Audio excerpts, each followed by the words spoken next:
Hello बच्चों, let's see the question. कह रहा है कि in titration of weak acid and with strong base, weak acid और स्ट्रॉन्ग बेस के टाइट्रेशन के लिए कह रहा है बेटा ये the pH at the half equivalence point. क्या पीके होता है? पीके क्या बेटा? नेगेटिव लॉगरिथम होता है के ए का, दैट इज के क्या होता है बेटा? मेरा आयनाइजेशन कांस्टेंट होता है एसिड का।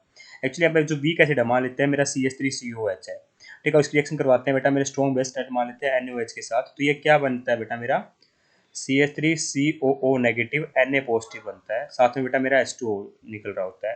तो आप क्या देखो बेटा, यहाँ पर मेरा एक तो वीक एसिड है, साथ में अगर मान लीजिए खत्म हो जाए बिल्कुल, तो क्या बचेगा? Weak acid plus salt of its conjugate base बेटा। तो ये दोनों मिलकर क्या बनाएंगे? बफर सॉल्यूशन का फॉर्म करते हैं बेटा।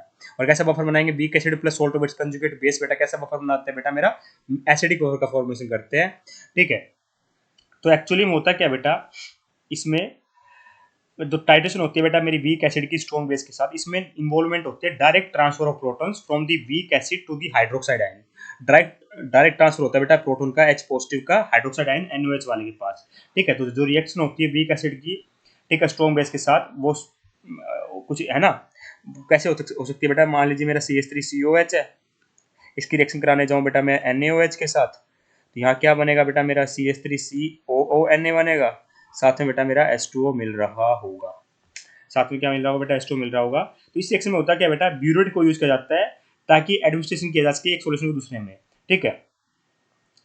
तो देखिए बेटा, इसमें होता क्या है, टाइट्रेशन करने पर वीक एसिड की स्ट्रॉन्ग बेस के साथ, तो जो टाइट्रेंट होता है बेटा वो स्ट्रॉन्ग बेस होता है, जो एनालाइट होता है बेटा वो वीक एसिड होता है, ठीक है। तो इसमें जो कर्व आएगा वो कैसे आता है? देखिए पहले क्या है, इनिशियल पीच क्या है, before the addition of strong base क्या होता है? कॉनिकल फ्लास्क के अंदर हम क्या लेते हैं बेटा? इससे ऊपर से ब्यूरेट होती है या कॉनिकल फ्लास्क होता है बेटा, ठीक है। इस तरीके से बेटा, तो इसके अंदर इनिशियली क्या है बेटा? मेरा वीक एसिड है, और ऊपर से बेटा हम क्या डाल रहे हैं? यहाँ पर NaOH डालते हैं, दैट इज स्ट्रॉन्ग बेस डाल रहे होते हैं, ठीक है। जो इनिशियल पीच होता है बेटा वो हाई होता इज हाइयर और लेस एसिडिक होता है than the titration of a strong acid. Simple सी बात है बेटा।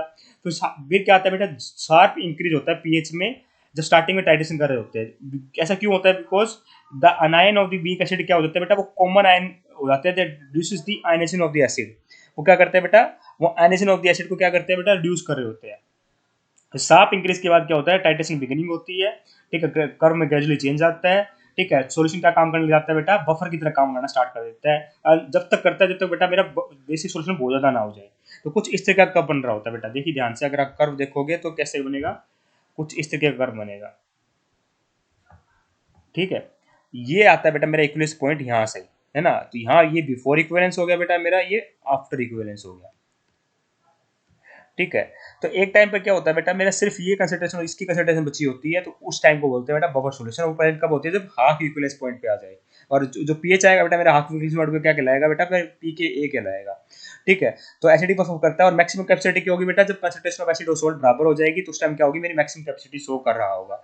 तो ये एसेशन भी सही है बेटा, रीजन भी सही है, रीजन भी correct, और रीजन करेक्ट एक्सप्रेशन भी दे रहा है, ठीक है।